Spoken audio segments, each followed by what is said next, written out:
I'd also traveled to Indonesia and Thailand and China. Taiwan was one of the only places that felt like homely. Does that make sense? Home-like, yeah? Home-like, felt like home. 大家好，大家好，online哥来喽。我有一个朋友以前住在日本，可是他说他的日本的生活有一点困难哦，因为他在那边没有朋友，不能交朋友，没有办法交朋友。好，我问他一下吧，为什么？Anthony, you talk about your relocation to Taiwan, right? Yes. And I would like to compare your life here and there and the reason for the change. When I lived in Japan, I took 2 vacations to Taiwan. One was for just 1 week, and then actually I stayed in Taipei for a month. And so it was really easy to compare. I'd also traveled to Indonesia and Thailand and China. Taiwan was one of the only places that felt like homely. Okay. Does that make sense? Home-like. Yeah. Home-like. It felt like home. Not just like the convenience, but the friendliness, and the city makes sense. The subway makes sense. The MRT makes sense. I really know what you mean with city makes sense. The buses make sense. Your Easy Card can take you on a bike, a bus, a train, and can also buy you food. So life was just easy, and it was easy to compare. I lived in the countryside in Japan. Nothing was easy. There was no English being spoken. There was no good public transportation. So my life just instantly got easier and more pleasant when I was here. And then I was like, let's move here forever. All right. And I'm on that forever journey. Of course, there are some challenges here and there. And of course, it's the same with all the countries. Of course. What are some challenges that you had in Japan and here? In Japan, I had a hard time making like long-term friendships with Japanese people. I've heard that so many times. Yeah, I won't speculate as to the reason, but it was just difficult to make just long-lasting, meaningful connections with people. Hello. See, even the trees want to make friends here. Yeah. Darling, I said wait in the car.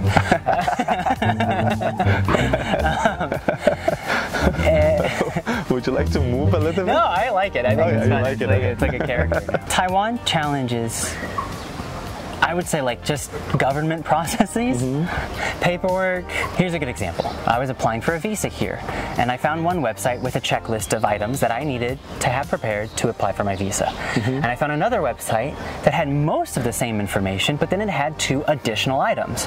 And I said, well, do I need those items or do I not need those items? And they were both Taiwanese government websites for foreigners applying for visas, right? And they had 2 different sets of information. So I called the office, the hotline, right? My local like TECO office, and they gave me additional things I needed.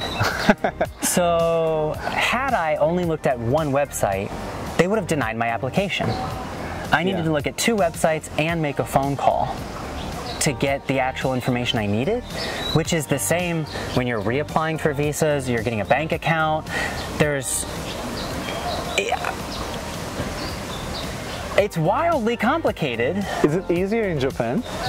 I had to do less stuff in Japan. I heard like in Japan, you know, there's COVID thing when it started. Japanese had really hard time when it started because they didn't have the SOP, like standard operational plan for that, because they didn't know what it is.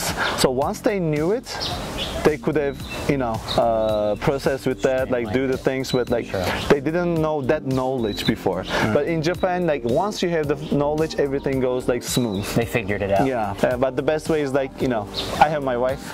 She was like, you know, tired of things, so she called so many government offices and then made That's sure my solution. Yeah, I'm sure there's some like agencies you could hire that will do it for you too. But I received so many phone calls when I was working in a company in Ugu, in Taiwan.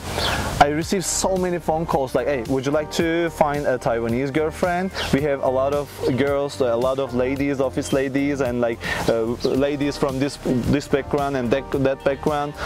Yeah, I received so many phone calls. Like they are like spam, or did they sign up for a service? Real companies, like that's a service. Let's take one thing from Japan and bring it to Taiwan and do the same thing for Japan too. Mochi. Mochi. Japan has many different types. Ohagi, zenzai, umegai, dango, ohagi, right, there's a lot. So Taiwan has mochi, but There's a lot of black sesame mochi. I don't like black sesame. Oh, I love it. And there's a lot of like peanut powder. So Japan will use kinako powder, which is soy powder, and here they'll use peanut powder. It's fine. The peanut powder's fine, but there's such a big difference. It's the same. It's like different flavors of ice cream. And Japan has none of the Japanese flavors of mochi, and it's really sad. It's like my favorite thing. I had it almost every day, most days. And there's different.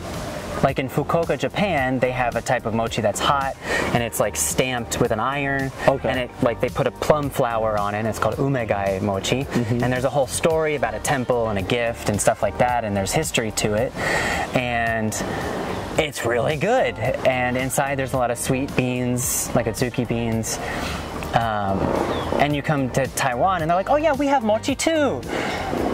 But it's just not the same, and it's my favorite part of Japanese culture almost. All right, how about the other way around?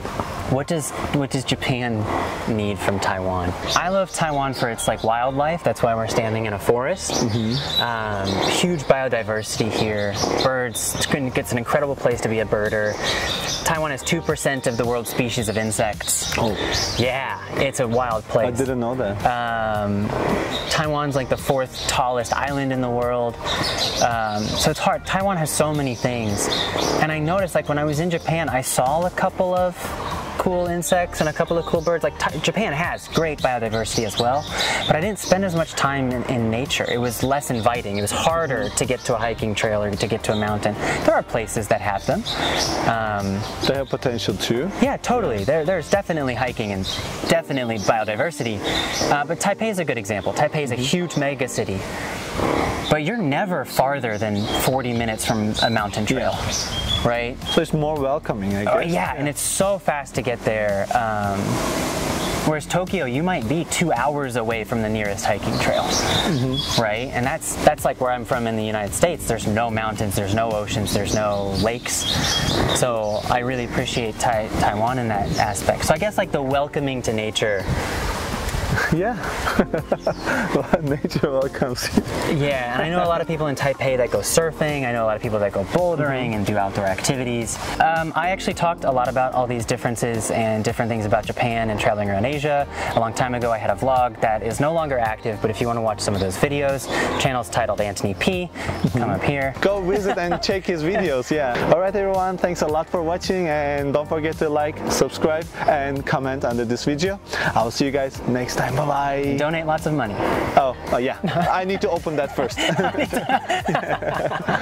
Alright, bye-bye.